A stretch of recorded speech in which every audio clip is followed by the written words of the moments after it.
गोड्डा मुख्यालय से कुछ ही दूरी पर है पैरडी पंचायत। इस पंचायत के गोपलाडी गांव के एक खेत में रहता है चंद्रशेखर सिंह अपने परिवार के साथ। उनके परिवार में पत्नी और 3 बच्चों सहित अपने बूढ़े माँ बाप के साथ चंद्रशेखर गोपलाडी के खेत में रहता है। बुधवार को उनके घर में आग लग गई। पूरा घर धू धू कर जल गया। घर के अंदर रखे सभी सामान, बर्तन तक जलकर खाक हो गए। घर का अनाज, पहनने के कपड़े, कुछ भी नहीं बचा तो उसके पास। मालिक चंद्रशेखर कमाने के लिए शहर गया हुआ था। घर के लोग भी काम करने के लिए बाहर गए हुए थे। घर में सिर्फ एक लड़की और छोटा सा बच्चा था, जिसे जान पर खेलकर बचा लिया गया, नहीं तो बहुत बड़ी अनहोनी हो जाती। चंद्रशेखर की पत्नी कहती कि 24 घंटे बीत गए मगर अब तक कोई प्रशासन खबर लेने नहीं आया। इस ठिठुरती ठंड में खुले आकाश में रात बिता रहा है चंद्रशेखर और उसका परिवार, इस आशा में कि शायद कोई उनकी मदद को आगे आएगा।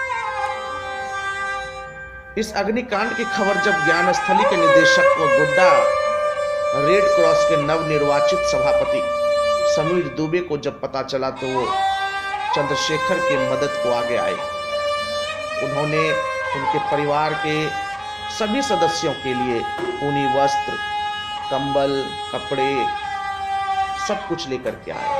साथ में अनाज भी, चावल उन्होंने दिया मदद स्वरूप। साथ ही आर्थिक मदद भी दी।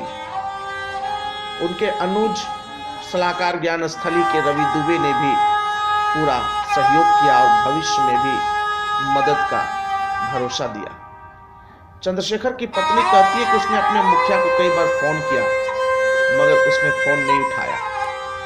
जनता जनप्रतिनिधियों को चुनाव में वोट करके जिताने का काम करती है ताकि उनका वह विकास कर सके, उनका ख्याल रख सके। लेकिन ऐन मौके पे जनप्रतिनिधि जब धोखा दे बैठते हैं, समय पे नहीं पहुंचते हैं, जिनकी उनको सबसे ज्यादा जरूरत होती है, तो ऐसे में प्रश्न खड़ा होता है हमारे देश के उस लोकतंत्र पर और उस लोकतंत्र की दुहाई देने वाले ऐसे राजनेता और जननेता पर जो कहते हैं कि मैं विकास की राजनीति करता हूं, मैं गरीबों का बेटा हूं, मैं किसानों का बेटा हूं। काफी ये बातें जो है खोखली नजर आती है और चंद्रशेखर की हालत को देख करके 24 घंटे में प्रशासन का न जगना इस बात को बताता है कि इस बात में सच्चाई है कि लोकतंत्र और राजनीति आज बहुत ज्यादा मजबूत शब्द नहीं बन के रह गए।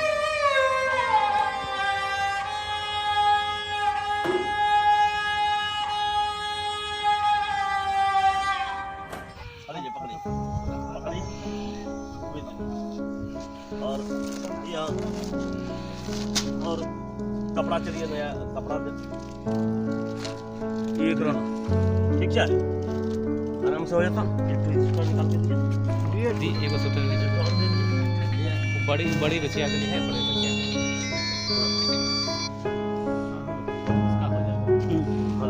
हेलो रे बाबू, हेलो पकड़ हेलो हो जाएगा ना, ठीक है अच्छा से तो दिया ना। अब साड़ी वाला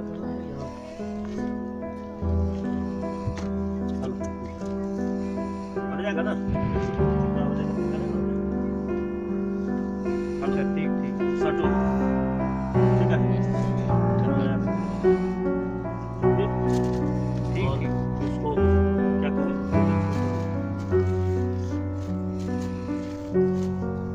साड़ी ला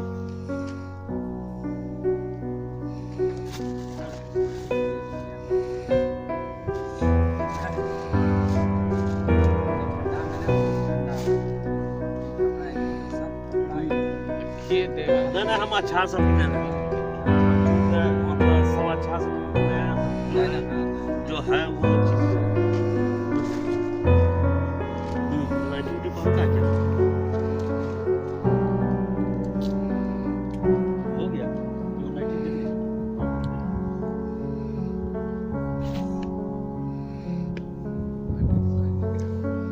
यूसुफ साहब।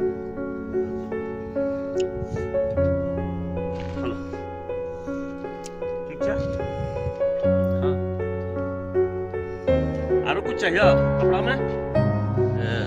जाके कुछ न कुछ मदद करना चाहिए। तो निश्चित रूप से हम आए यहाँ पर और जब देखे तो मन बड़ा विचलित हो गया। यहाँ तक कि बर्तन भी पिघल के जो है एकदम पिघल गया है। मतलब जब आने के बाद पता चलता है कि कुछ नहीं रहा इसके पास। और जब पैसा रुपया को देखे, 500 रुपया वाला गड्डी था, शायद कोई स्वयंसेवी संस्थान से 20,000 बोल रही है कि लिए थे। एकदम टोटल गड्डी सही में जल गया, टोटल गड्डी जल गया। चावल देखते हैं जला हुआ, धान जला हुआ, मतलब कुछ भी नहीं रहा, कपड़ा जला हुआ। जब आने के बाद एक बच्चा जो रूम में सोया हुआ था वो गांव वाले की मदद से वो निकाल लिया गया, नहीं तो वो भी बहुत दुखदायी स्थिति में है ये घर वाला। और निश्चित रूप से हम तो यही संदेश देंगे कि यदि और किन्हीं को हो कुछ मदद करने का तो आके स्पॉट पर देखकर निश्चित रूप से ऐसे परिवारों का मदद करना चाहिए। जो हुआ अनाज के रूप में अनाज जो हुआ वो दिए, नया वस्त्र दिए, कंबल दिए, कुछ पुराना वस्त्र भी था वो भी दिए। तो एक हुआ कि कुछ अभी ठंडे के दिन में जो है राहत पहुंचाने के लिए कुछ न कुछ राहत मिल गया। और ऐसे और लोग आएंगे तो निश्चित रूप से इस गरीब परिवार का उद्धार